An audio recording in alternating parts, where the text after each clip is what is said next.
Welcome to Homework Lib. So this question is basically asking us to graph some things and figure out the order of this reaction. So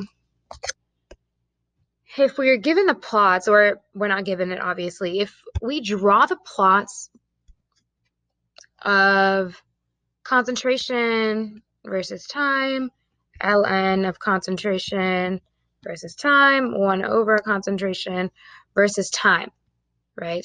So what should happen is for certain graphs, you should get straight lines. So what I mean by this is that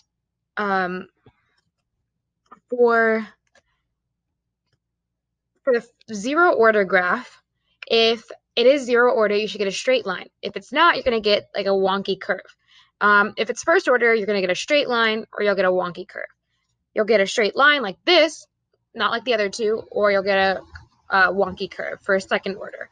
So what happens is you should plot concentration versus time, ln of concentration versus time, 1 over concentration versus time, and figure out which has the straightest line, and that is going to be your answer. So this is going to be zero order, first order, and second order, and you figure out from your straight lines figure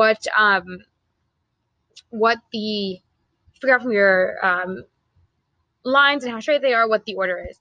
Now we're going to be asked for K, the rate constant. So the rate constant for zero order would just be negative of the slope. For this, it would also be negative of the slope. And for second order, it would just be the slope itself.